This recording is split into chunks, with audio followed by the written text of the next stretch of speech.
I'm pleased to introduce Niall Ferguson to Politics and Prose. Ferguson is the Milbank Family Senior Fellow at the Hoover Institution, Stanford University, and a visiting professor at Tsinghua University, Beijing. He is the author of 15 books, including The War of the World, The Ascent of Money, Civilization, The Great Degeneration, and Kissinger, 1923 to 1968, The Idealist. He also writes weekly columns for London Sunday Times and the Boston Globe.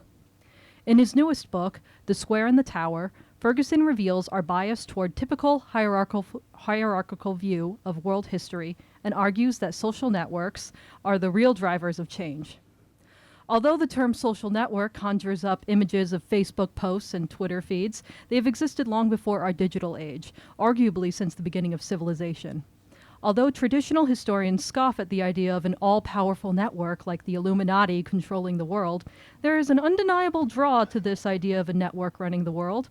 And just because conspiracy theorists fantasize about it doesn't mean that networks aren't real. As Eric Schmidt, executive chairman of Alphabet Inc., writes, The Square and the Tower brilliantly illuminates the great power struggle between networks and hierarchies that is raging around the world today. Silicon Valley needed a history lesson, and Ferguson has provided it. Now please join me in welcoming Niall Ferguson.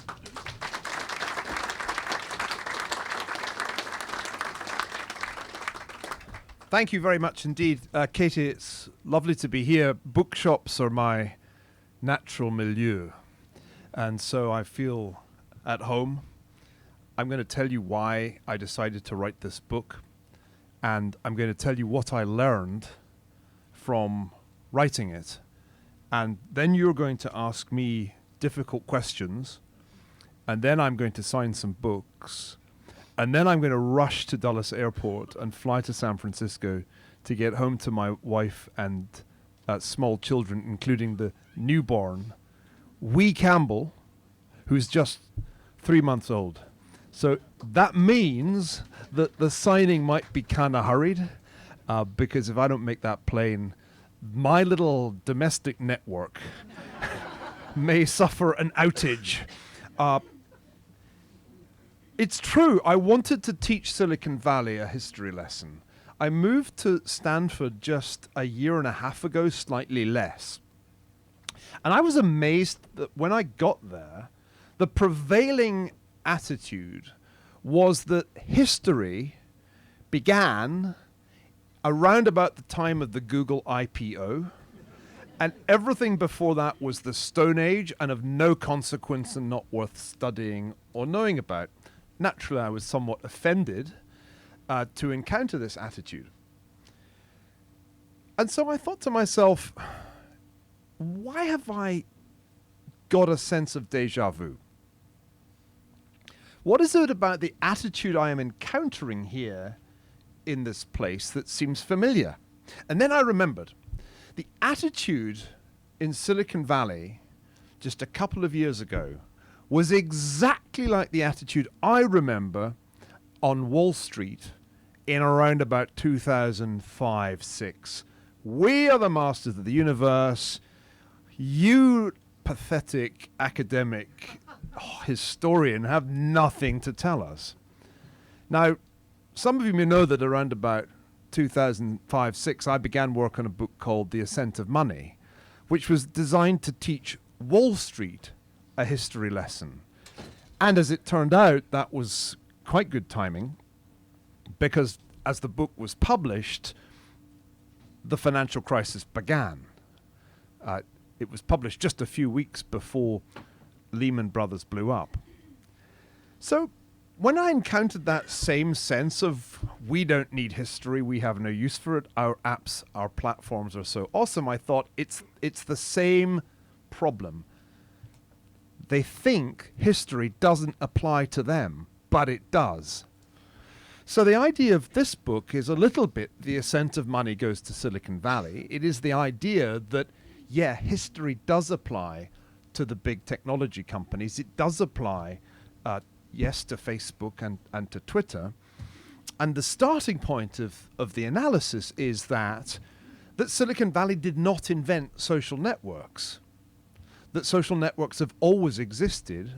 They don't, in fact, require any technology to function on surprisingly large scales and even high speeds. Technological determinism has created the illusion that something entirely new has been created, whereas all that has happened is that social networks have become bigger and faster than ever before. But that is a quantitative change. I don't believe it is a profound qualitative change. And therefore we can learn from the past things that are relevant to our seemingly uniquely networked age. The other reason that I wanted to write this book was to try and explain networks and network science to historians, because it's a two-way street. People who work on the past tend to be very casual in the way that they use terminology like networks. And I've been struck by the fact that only quite recently have scholars begun to use social network analysis in any systematic way in historical research. And the book does its best to showcase some of this really impressive and interesting research.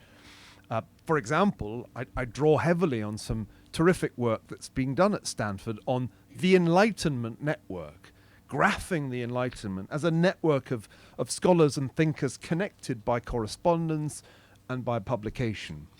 But what you'll notice if you read the book is that the coverage, this kind of scholarship, is quite patchy. So we know quite a lot about some networks, but nothing at all about others. We still don't have a good history, for example, of how the Nazi Party functioned as a network, or for that matter, the Bolshevik Party that caused the Russian Revolution. So the book in some ways is an exhortation to historians to be more systematic in the way that they study networks and to try to learn some things from network science. Network science is an amazingly interdisciplinary thing.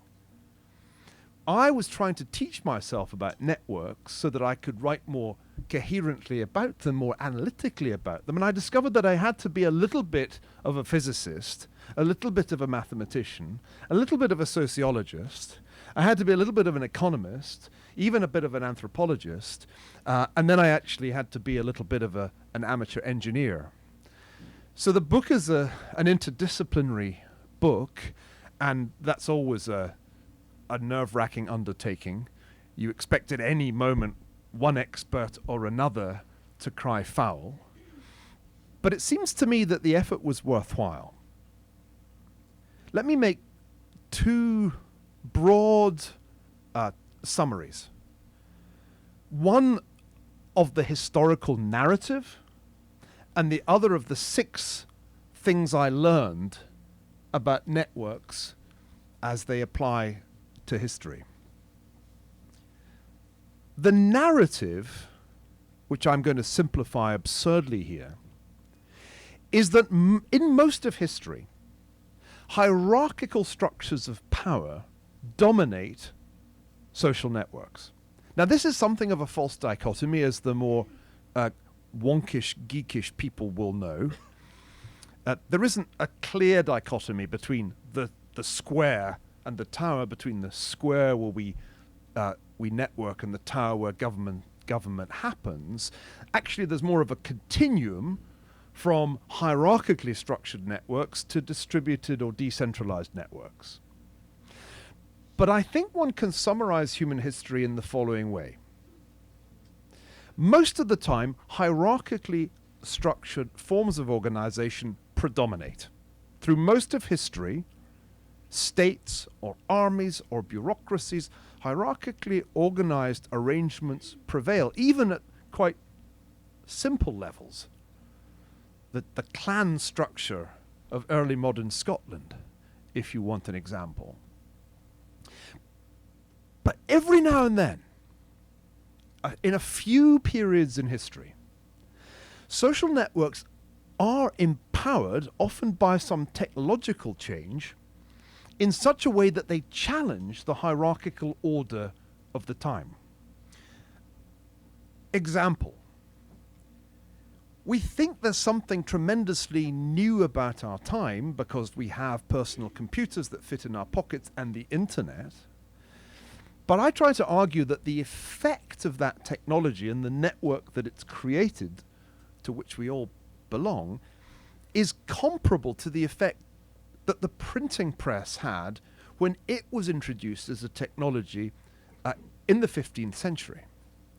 And that if Martin Luther had tried to launch his challenge against the Roman Catholic Church 501 years ago without the printing press, we'd never have heard of him, or he'd only be known as one of many heretics that got burnt at the stake ignominiously.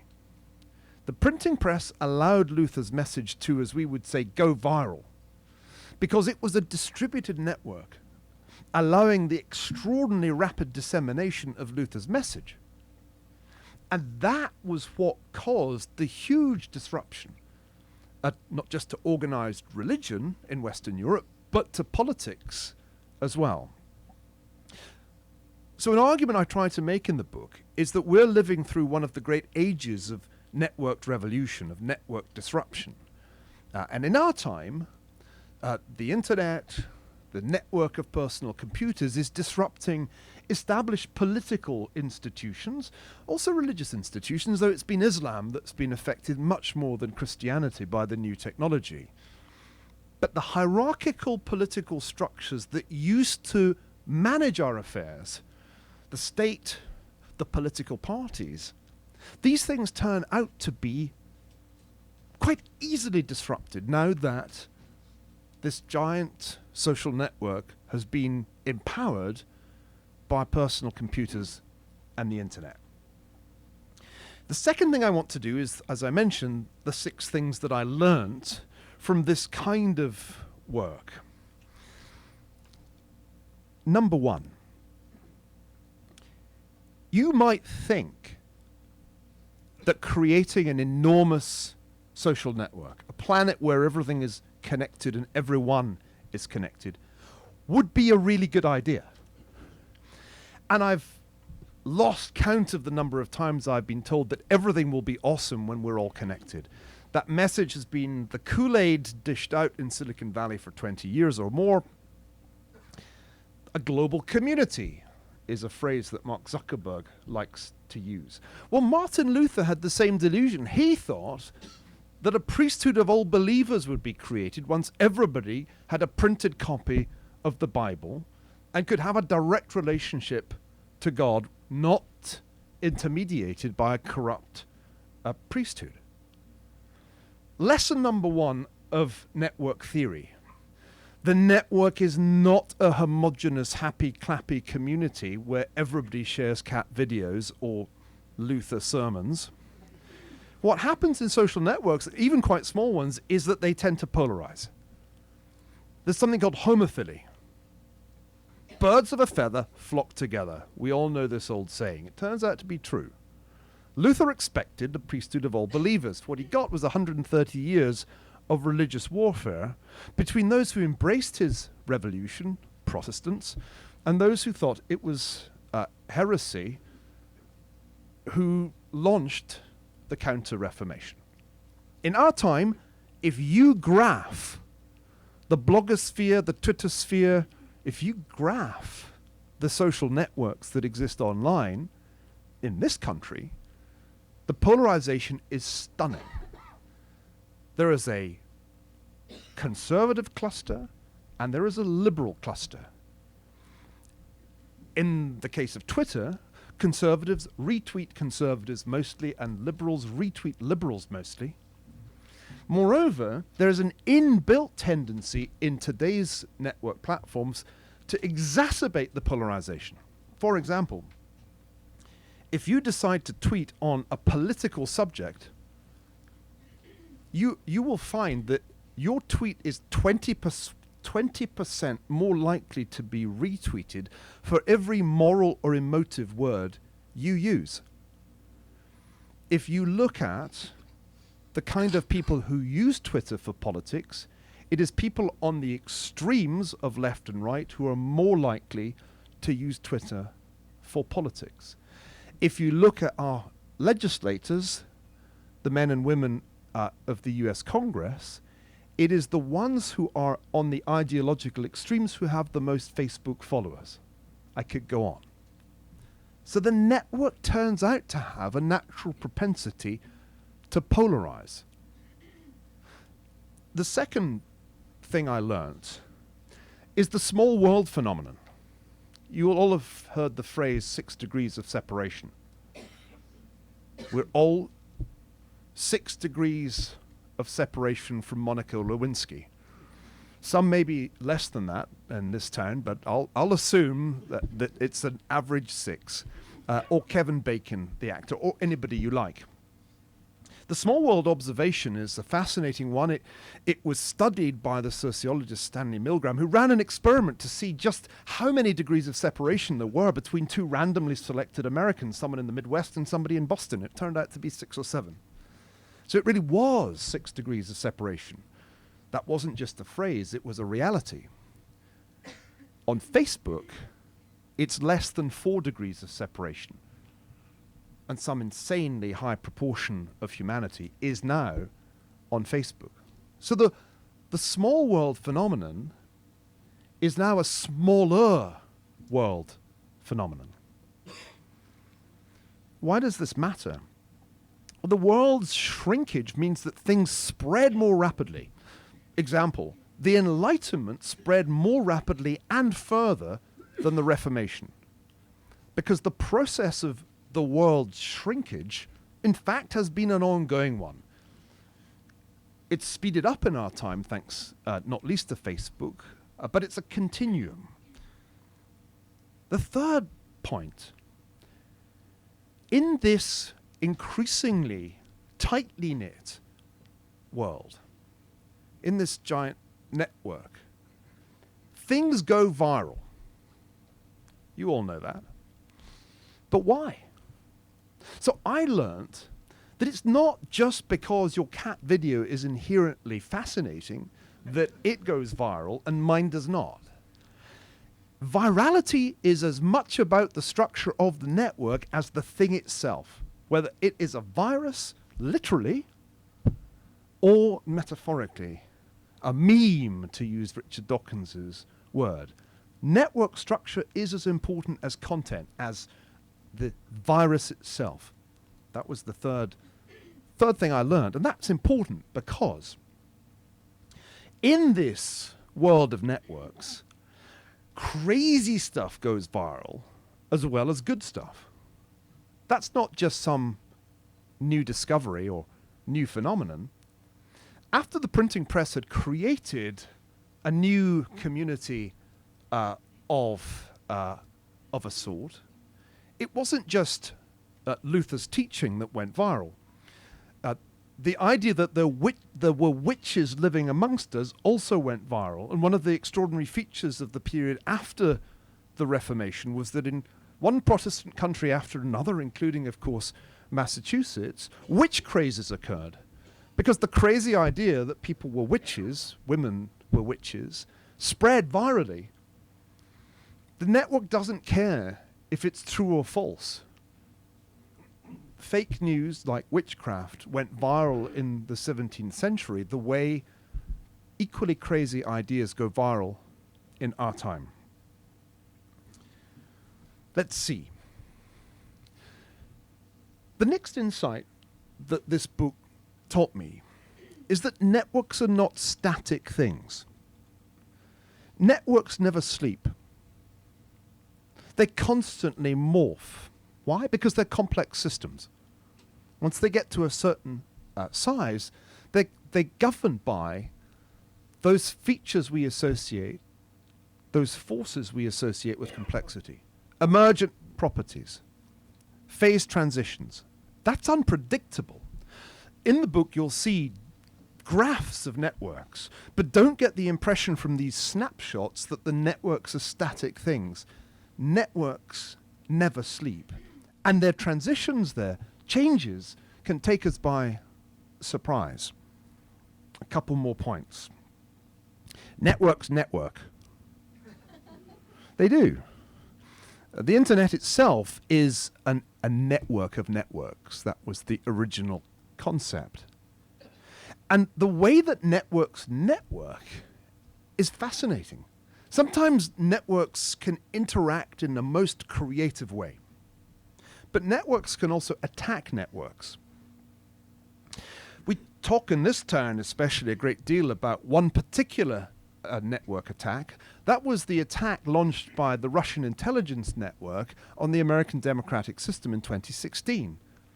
This is a fascinating example of a network attack. It reveals, apart from anything else, one of the fundamental problems with network structures. They are bad at self-defense. One reason we incline towards hierarchical structures through most of history is that they are quite good at defense. It's not the first time the Russians hacked a network. I tell the story of how the most exclusive intellectual network of all time, the Cambridge Apostles, the most lofty, high-minded, intellectually extraordinary network, got hacked by the KGB. This is a wonderful example of how networks can attack other networks. 3 of the Cambridge spies, 3 of the famous 5, were members of that society to which John Maynard Keynes had belonged in the 1920s and Lytton Strachey. By the 1930s, the KGB had penetrated it. And one of the most successful intelligence operations of all time. Much more successful than what they did in 2016, which, by the way, backfired in their faces completely. And it takes a network in this kind of a world to defeat a network. I'm quoting Stan McChrystal, who learnt that lesson the hard way in his battle against Al-Qaeda in Iraq. It's a wonderful story that he tells in his own autobiography. It took that very hierarchical institution, the US Army, a long time to realize that it could not beat its adversary in Iraq other than by, in some ways, imitating its network structure. One last point that I learnt writing this book. Networks are profoundly inegalitarian. Yes, I know you all think that you're netizens in a vast global democracy, empowered to speak truth to power. But here's the bad news. In no social network that I have studied is the structure truly equal. There are very few social lattices in which each node, each individual has the same number of edges, the same number of connections. Imagine if we graphed you. Yes, you too are a social network. That's why you're here in this store listening to me now. We could find out, probably from Mark Zuckerberg, a lot about you all, and we could graph it. We could find out who knew whom, who was connected to whom. And I can assure you that if we did that, it would very quickly become apparent that some of you are much better connected than others. Because in almost all social networks, there's an amazing inequality. Some people are network isolates. I used to be kind of like that. I didn't go out much. I would write books. It's quite shy and reticent. It's very Scottish. You know, I don't really want to be in a network. Don't trust anybody. The network isolates are probably here. There'll be some of you here tonight. It's okay. It's curable. Just go on a book tour. But if we graphed the network, there would also be some people, I wonder who they are, maybe Katie, kind of know everybody. And that's what the giant social networks are like too. We thought there would be something democratic about the internet. We were duped. We were duped because in reality, this is a most unequal structure that's been created, not least because the ownership of the network itself is so concentrated in a very few hands. Now, I've summarized as best I could the narrative of the book and the argument of the book, the 6 things I learnt writing it. What I haven't been able to do is convey to you one final thing. The way I structured this book was designed to make it the most readable thing I've ever written. And what did I do? I broke it up into 60 amazingly short chapters, thinking it was time to run an experiment. So I've written this book with a totally different structure from any book I've written before. You don't even need to read it in the order the chapters are written in. You just dive in. You just dive in and read the story of how the apostles were penetrated by the KGB. Or if you're the kind of person who's actually more interested in He Who Must Not Be Named, because I am not going to mention the president's name tonight, because every day of this week I have been interviewed by people, and what they have said is this: before we get to the book, can we first ask you about... And I'm done with that. I'm bored of him. But if you are interested in him, there's a whole section on why it was that networks decided the 2016 election. And one of my concluding thoughts is, the real lesson of 2016 is no Facebook, no He Who Must Not Be Named. Without the network platforms, not just Twitter, but especially Facebook, the outcome of that election, which has changed all our lives, would have been different. Jürgen Habermas, the great German philosopher, said that changes in the structure of the public sphere were often the most decisive things in history, and I agree with Jürgen Habermas. And this book is really about changes in the structure of the public sphere. Ladies and gentlemen, we are living through one of the greatest changes in the public sphere ever to happen. It is as profound in its way as the change wrought by the printing press. The printing press was supposed to create a priesthood of all believers. The internet, a global community. If history has anything to teach us, it is the sobering thought that we may be just at the beginning of a period of network disruption, polarization, crazy stuff going viral, and widening inequality. And if that makes you feel nervous, the cure is to buy the book. Thank you very much indeed.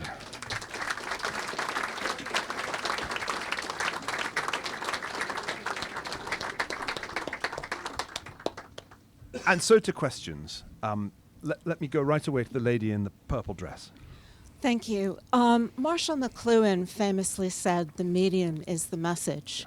But I don't hear anyone say that about the internet, even though both of them are media of connectivity. Yeah. And with the 3 networks of TV, we had a very effective social aggregator. Everyone met the Beatles at the same time. Everyone debated Vietnam on the same page. In contrast, purely by chance, I stumbled the other day on a glossary of the alt-right manosphere, 10 or 12 words. The word for woman was femoid, female android, denoting subhuman. So witches are still among us. There was another word, geotus, that rhymes with POTUS, but means God Emperor of the United States. But, you know, who knew? The press hasn't picked up any of this, even though femoid dovetails perfectly with the biggest story of the day.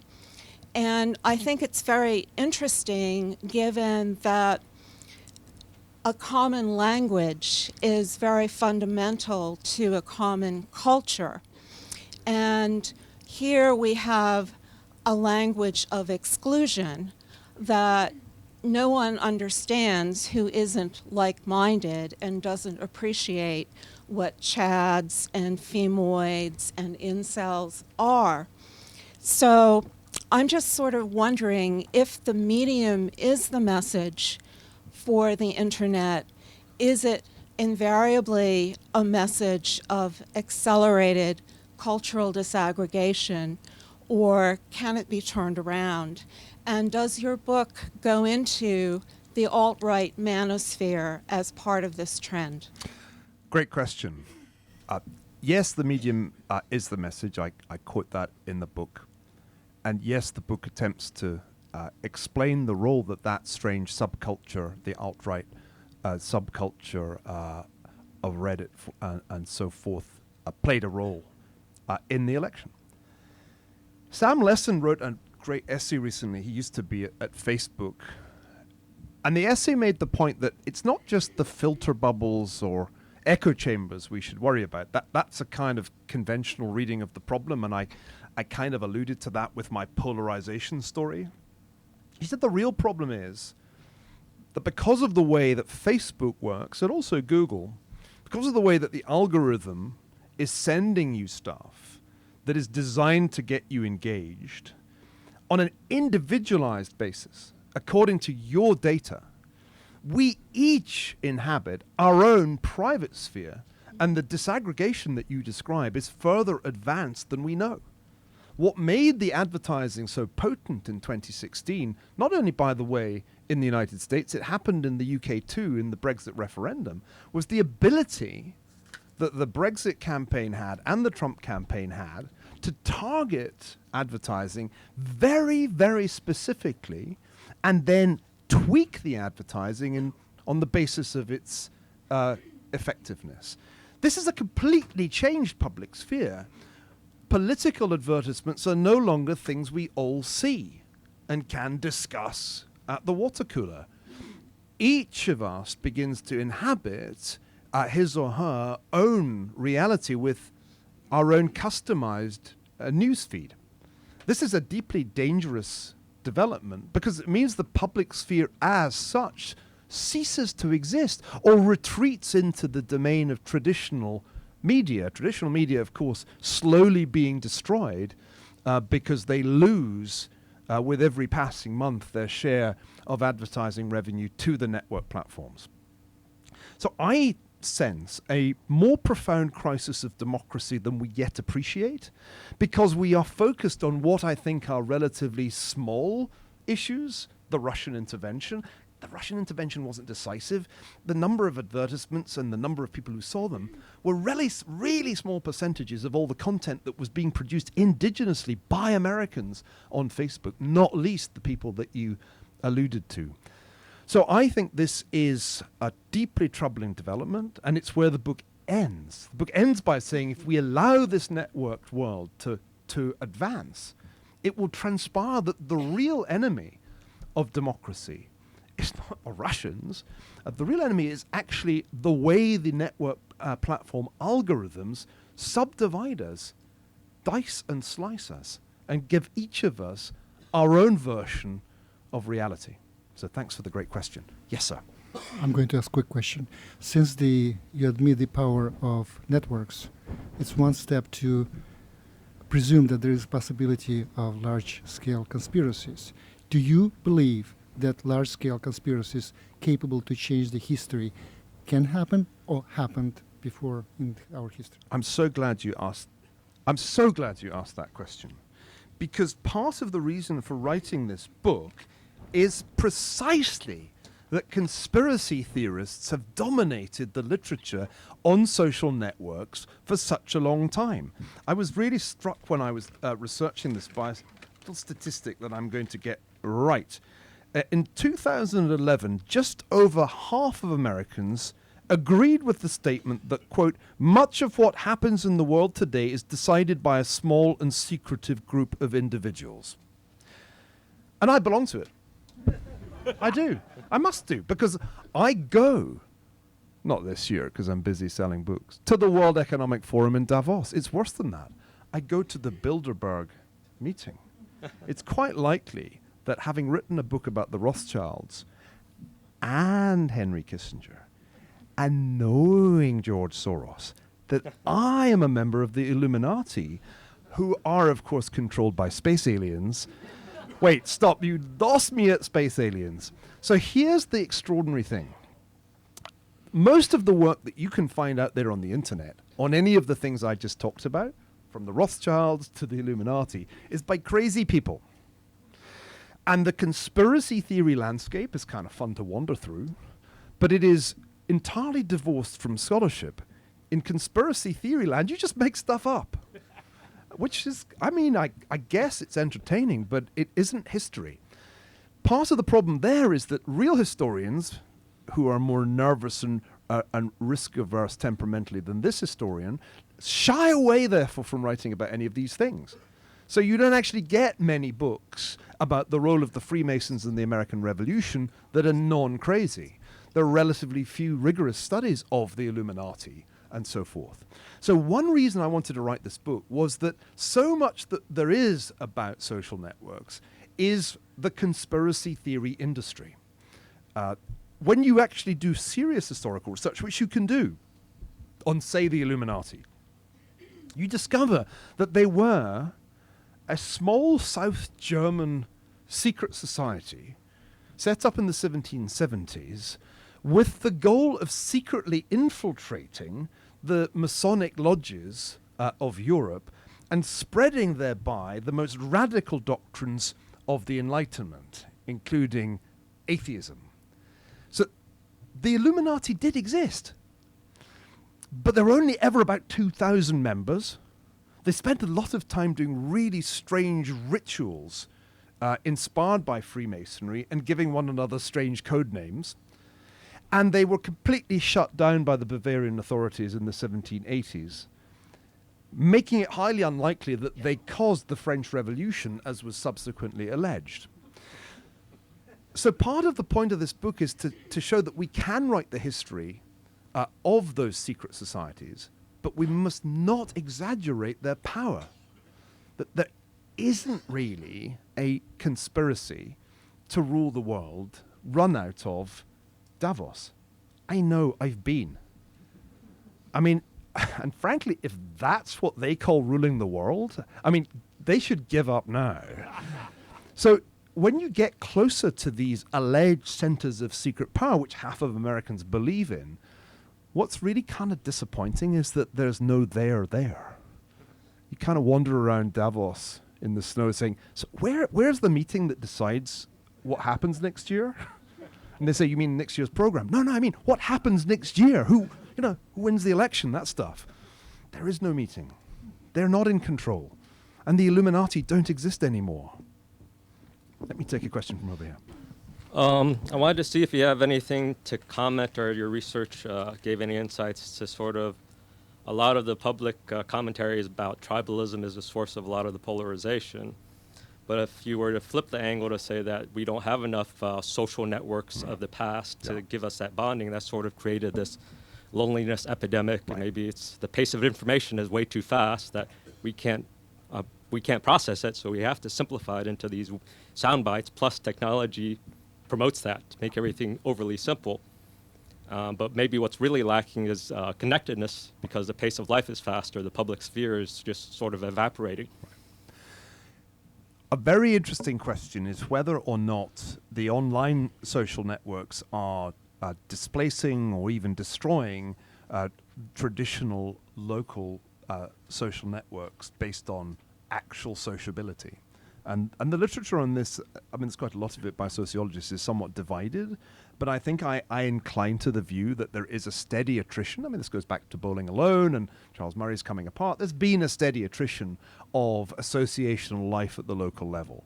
And this seems to correlate quite closely with the explosion of online activity. And just look how much time people spend. It's astonishing on their mobile devices, on Facebook and on other network platforms. We are not designed by evolution to have millions of friends. We're not really capable of a good deal more than 100. Ask yourself how many holiday cards you sent this year. If it was more than 100, you definitely need to remove some people from that list. It's not really in our nature to maintain such complex networks, especially networks that are not based on interaction in real time and real space. The epidemic of loneliness, indeed depression, that's being reported on, indeed Facebook itself admitted that there's a problem just the other day amongst young people, I think is extremely important. And those of you who are parents, make sure they don't become addicted to these devices. Don't give them iPhones at an early age. Ration access to the screens. The real cure, though, is not just sociability. We're engaged in what is a traditional social activity, a meeting in a bookshop to talk about a book. That is so 18th century, people. I mean, it's just, I just love that, because, I mean, that's what made the Scottish Enlightenment happen, except in the Scottish Enlightenment, we'd all have been drinking for at least 2 hours before anybody started talking. But that's, I think, one of the antidotes. But the other antidote is books. You know, what I find really distressing is the sense that the long form itself is being destroyed by the 180 characters addiction. So it's not just that we need to socialize in those ways that we are evolved to socialize in, but we also need to make sure that we can still get through 500 pages without checking our email, our Twitter feed, etc. Shall I take another question from here? Again, accelerating my pace of reply. Full disclosure, I'm a fellow Kissinger biographer, Peter Dixon. I don't know if you Hello, Peter. How nice to see you. Just two quick observations. One relating to Kissinger, because you have a lot in the book here, and then one on powerful hierarchies that use networks for self-survival. I looked in the index for Kissinger, but I was looking for the neoconservatives. Where were the neoconservatives here? You're right. And my sense of Kissinger early on, going back to the 70s and 80s, his real clique, setting aside his global Rolodex, which you go into, was very small group of men, and most of them are dead now, except maybe for Scowcroft, and of course Kissinger just turned, I think, 95. Right. I think that it was a case if a political faction within the foreign policy elite doesn't institutionalize it more, and that was what he said was Bismarck's failure, that Kissinger was overpowered over time by the neocons. Yeah. I will say, though, he still gets his access, and in Fire and Fury, he is very close to Jared Kushner, pushing him toward China in a certain way and so forth. We're not here to sell that book. I think that sometimes networks and factions can die out or pass out if they're not instituted. The other question is, observation is, some hierarchies, old and new, can really sustain themselves through networks. And I think of the Catholic Church is one of the most hierarchical institutions, with the Jesuits and the Franciscans and the monasteries, and the whole hierarchy was able to sustain itself for a very long time. The Sultan in the Ottoman Empire created the Janissaries to sustain the empire, which was very much a clique. And then Hitler was very astute in using the radio and the airplane, as you know, in Germany in the 20s and 30s. So he used new technology to create a mass following, but he had the Gestapo and the SS, which were classic networks that he created. And I just would like to see if you have any comments on either of those. Well, what's great, Peter, about your question is you're showing that once you start thinking about the world in this way, you start thinking about everything in this way. And, of course, I couldn't include every single network that's been powerful in American politics, but I certainly could have written about the neoconservative network, which became a major threat to Kissinger's position in the 1970s. Let me make a confession. One reason I decided to write this book was to try to cleanse my intellectual palate before writing volume 2 of Kissinger. I realized that I was needing a new conceptual framework for the second volume, because the first volume was essentially an intellectual biography, as somewhat akin to your own work. The story of a scholar essentially entering the public domain, but essentially somebody who could be understood in his own words. The second volume, I realized, had to be about the Kissinger network in some measure, to explain how this scholarly figure became so powerful. So in this book, I have a first stab at the Kissinger network. It's really just a first attempt at it, to try to depict it, to try to understand how far his power was a function of his ability to build a network, which I think is the hypothesis of volume 2. But this is work in progress.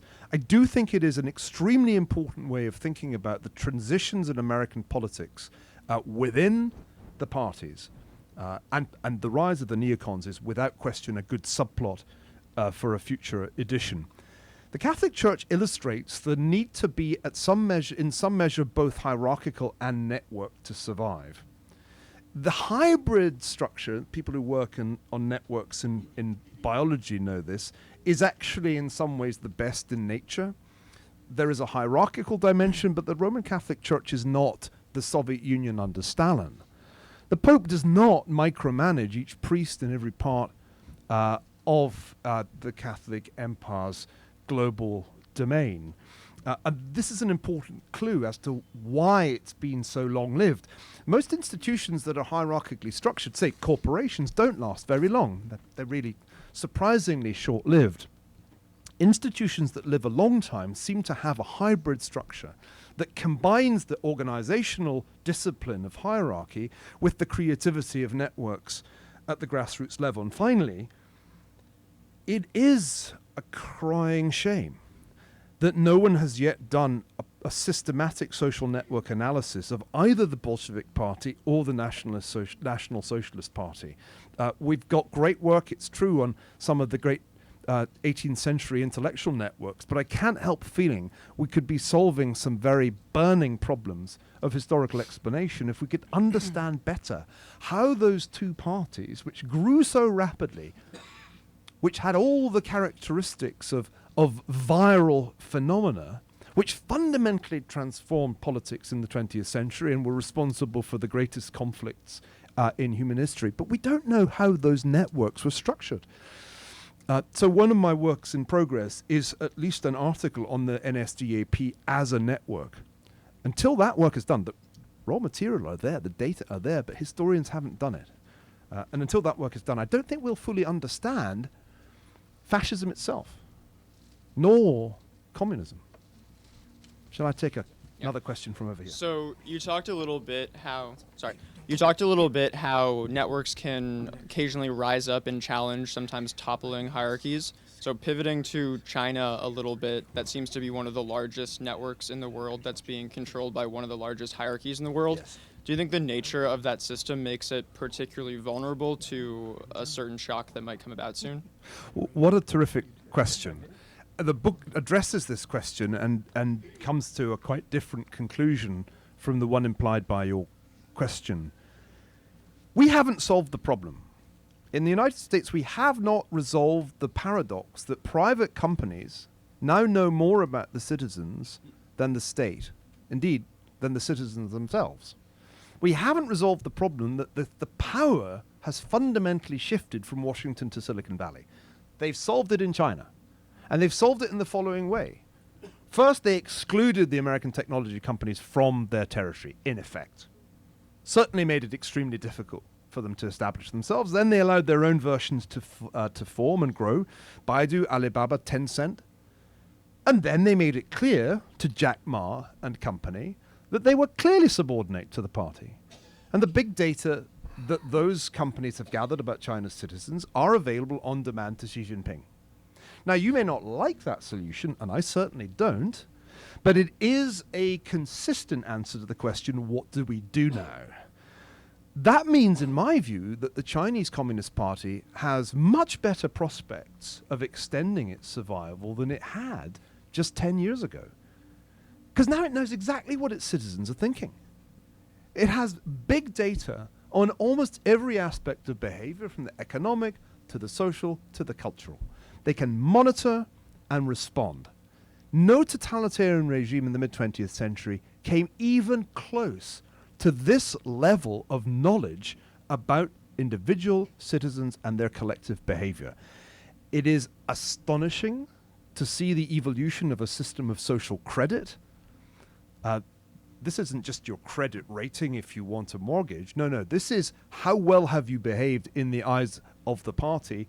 How far have you conformed to Xi Jinping thought? I've just come back from China. I was there just last week. It's extraordinary, and Orwell and Huxley, we need to revise. We need some new guide to the new totalitarianism of big data. So I think this is the really interesting story. There's a confidence in Beijing that I haven't detected there before, a sense that the world is going their way. And this is part of it. Go to Hangzhou. Talk to the folks at Alibaba and Ant. They know that they're already ahead because they're not constrained by notions of privacy. And they're not constrained by the idea that there should be some separation between party, state, and the private sector. So I think it's fascinating. Could something blow this up? One thing. They have created the biggest bourgeoisie in history. Now I'm going to sound exactly like a Marxist.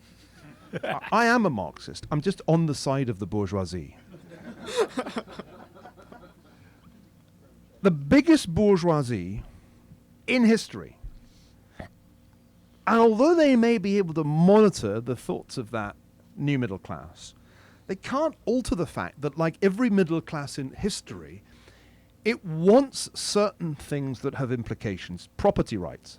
It wants the security of its property rights. You make money in China, you don't really know if you can hang on to it. You don't know when it might be confiscated.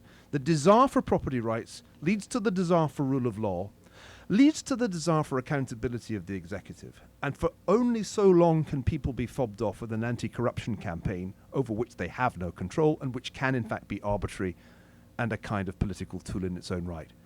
So I'm going to watch for the bourgeois revolution in China. But so is Xi Jinping. Well, I'll take one more question, and I'll take it from Jim. Jim has a special claim. I'll have the last question. As my volunteer proofreader from Virginia. And I got to tell you, that was Peter Dixon up here. I know. And he spells his last name the same way as I spell my last name. You may be related in some elaborate genealogical network. Remember, that's the original network. I didn't talk about it this evening, but family trees are really where this whole story begins. The networks that shaped, for example, Florence in the time of the Medici were family networks. That's what I initially studied with the Rothschilds. The Royal House of Saxe-Coburg-Gotha was the great royal family network of the 19th century. So yes, the Dixon network. One day there'll be a book about that. Well, Neil, same question as 3 hours ago. Being 68 years old and it took you 10 years to do Volume 1, can you hurry it up? What kind of timeline do we got for Volume 2? I think it's very cruel to ask someone who's just published a book when the next book will be published. I'm going to answer conservatively about 3 years from now. That's my commitment to you and my publisher. I think I can make it. So hang in there, Jim. That book will be written, and who knows? It may end up having the subtitle "The Network" or "The Networker." I haven't quite decided. I think this might be the moment at which we proceed from bloviation to book signing, and I'd like to thank you all very much indeed.